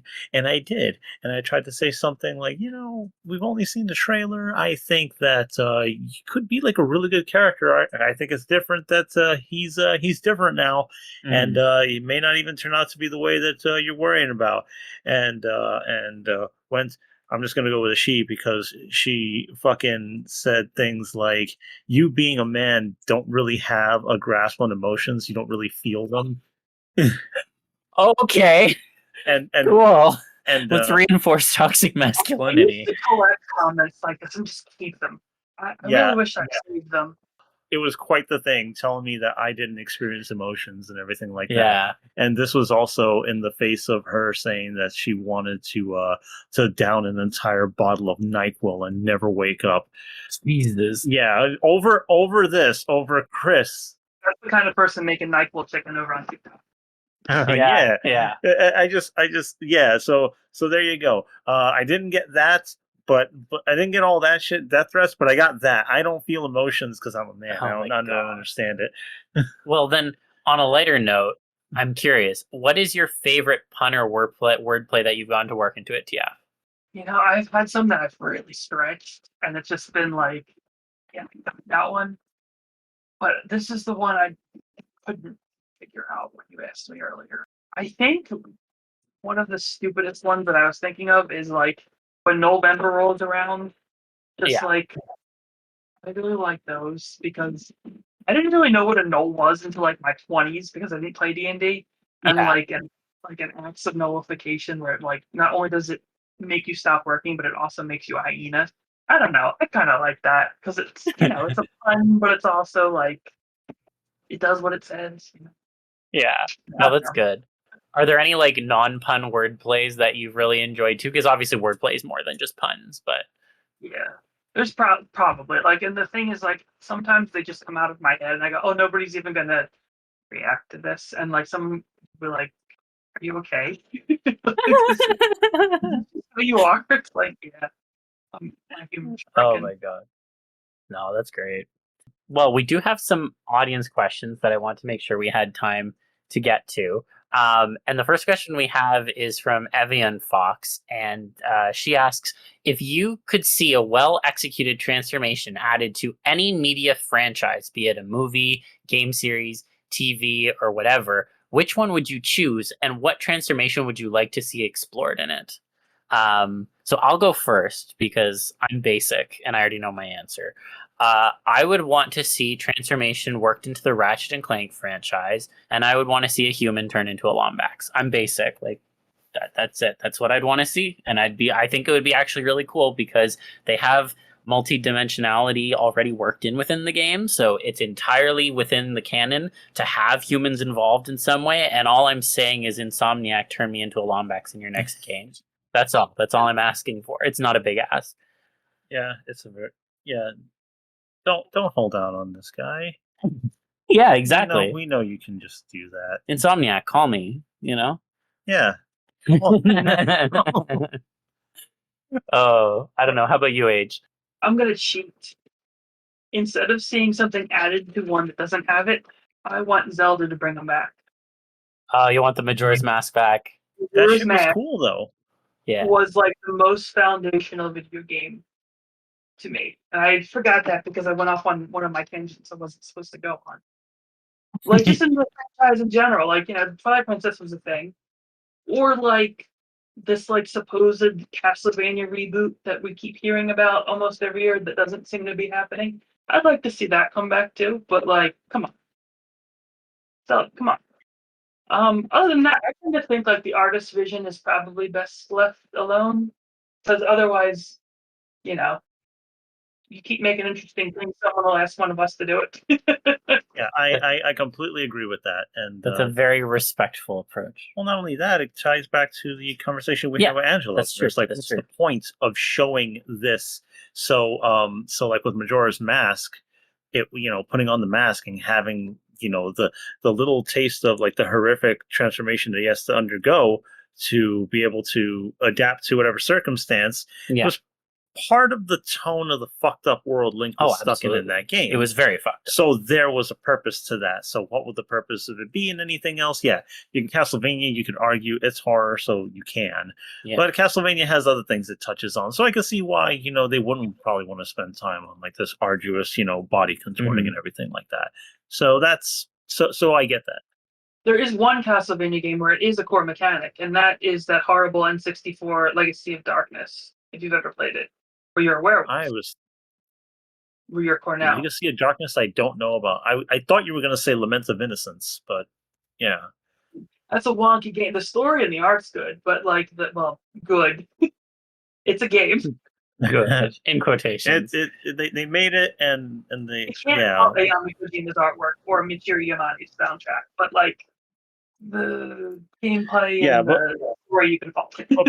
But beside that, you said Legacy of Darkness has transformation in it? Yeah, I got to look that up. I can't remember how often you're human, because I feel like most of Cornell's abilities, you're the werewolf, but I feel like you go back and forth between the two of them. And then at the end, your wolf form gets yoinked, but yeah. Yeah, and I know that Aria of Sorrow, you have certain souls that you can pick up. And Legacy of Darkness is 3D. Yeah. Because on N64, they were trying everything they could in 3D. They were. Yeah, but I get that. I didn't really know what to pick for the question, and I had like an awe-duh moment when I looked over to my left and I thought Darkstalkers. Darkstalkers would be very good for that. Felicia does go from being the character that she knows, but she also has just a typical cat form. Mm-hmm. And there's also straight up a werewolf who's called John Talbane. They both change in their fighting game, in the fighting game and stuff like that. Yeah. But I think it would be really cool to just kind of see that really good kinetic shift of the body from one form to another. Because Darkstalkers is almost like a celebration of like horror themes and stuff like that. because they take all kinds of stuff: the succubi, the vampires, the Frankenstein's monsters, the cryptids of the Sasquatches, fairy tales, everything. So I think it would be great to see. I think it would be great to see Felicia, not just for my taste, but also because it would be really cool to see something like a cat turn into something like her, and it would be such a great juxtaposition to see this kind of like attractive body, but also she will kill you if she wants to. Yeah. It's so that's my pick. It would be Darkstalkers. Yeah. No, that's good. I appreciate how both of you were like thinking about the artistic integrity of like the series, and I'm just here showing my entire Lombass, and I'm just like, do I need to talk about how Felicia's just like really fucking hot to me? Has been like, oh no, I know. No, but but I've never really talked about it. I love Felicia. She got me into so many things, and that's why I got like a couple of like really nice statues of her like on the side of the camera. Yeah. And yeah, so yes, I want to see her turn into a cat or change from a cat into like this really hot monster babe. Yeah, I'm cool with that. Yeah. The next question we have is from Figerfire, and Figerfire asks, "You've turned into a juice box. What flavor are you?" I'm apple. Apple. I'm apple juice. Grape. You're grape? Yeah, that came to me. It speaks to me. So yeah, fucking grape. Grape. How about you, Age? Ecto Cooler. I actually don't remember what that tastes like, but it was the first one I thought of. Fucking A. There we go. There we go. There's not much more to talk about. And then Bolus asks, "You've been TF'd. How do you change your living space to accommodate this?" So, for example, maybe you became a gorilla, and now you have to like navigate your living space in that way. I like this question. I like this question too. Do you want to go first, actually? Geez. So okay, if I'm going to be going with my Sona, my monster form, I would need pools, indoor pools. I would like soft surfaces poolside. I would also want skylights to let the sun in, and I'd want also to have pretty much like a wall that I could open up at any time. So if the weather's warm enough for me or temperate enough for me, there's my bit of nature there, and I can just shut it down whenever it's too cold, because I'd still like to live in a place with more than a few seasons. Yeah, nice big pool. Other people could come into it. Probably made a bit more natural. I'd probably go with sand or something. I don't know. Something that would be okay with the skin. Probably not chlorinated. Figure something out. Yeah. I think about this stuff too because of Monster Musume. And that horny ass manga is actually very fun to read for all the accommodations that the monster girls will have to go through, especially when the mermaid gets introduced. An entire wing gets added to this guy's house because she needs the water. Oh, that's great. And it's just like, what the fuck? This pool is giant. It's like, yes, she needs it because her skin constantly secretes this mucus, and that's why she looks so shiny and very obviously sexy. And but she needs the water, otherwise her skin will dry out. It's very bad for mermaids. So here's this giant pool. Enjoy. No, it's a fair point. It's probably also salinated. What the fuck? Yeah, don't worry. The government is going to be doing that. Also, just yeah. Yes, that's what I would do to adapt my living environment. I think people would like to come over for the pool. That's a very helpful government. Ours would be go, there's the beach. Sorry, the water's over 100 degrees near Florida. Don't go there. Yeah, oh my god. Yeah, it's really bad there with this ocean temperatures. Okay, well then let me pass it over to you, H. How would you change your living space if you turned into a gorilla? You know how heavy gorillas are? And mine's 8 foot tall, so there's woods right there, so I'd probably have to go outside. Yeah, I don't think my house could support him. Well, I would say ground floor would be a problem because he's Clothes huge. would be a problem, yeah. Yeah, everything would need to be like the size and a half bigger. Yeah, it would. Because if you're 8 feet tall and I'm not even 6 foot, anybody can stitch clothing. So we're talking about just where you live, your dwelling. Well, I'd probably have to go to the first floor. We'd need to make all of my doors like bigger and taller. Bigger, yeah. Probably could not use the steps because I'd go through them. Food would be a problem too because of how much they need to eat, I'm sure. Yeah, you need a much bigger fridge. Just made me realize that I want stuff to be able to climb on. Oh yeah, you would. Or frog and jumping and stuff like Yeah. that. There'd be a lot of What is your toilet? to do. Oh, it's just a creature that I made up, and Oh. it's like primarily like cat and frog, but there's like touches of like snake and frilled lizard. Yeah. Yeah, and kind of like salamander. I'll show it to you if you're interested. But yeah, A mix of all things. It's pretty cool. Yeah. Yeah, I probably either need a lot bigger or like move into a zoo and pretend to be a regular gorilla. Which Yeah. I'd almost have the opposite problem in the sense that I would actually be losing like 8 or 9 inches of height. So actually, I'd need things to be like the heights of things would need to be reduced a little bit. I would want to have like a space that I guess just in general was a bit brighter. Ironically, I wouldn't have to change much in terms of the temperature of my place because I already keep it at fucking like 62 Fahrenheit. So that would still be fine with a coat of fur.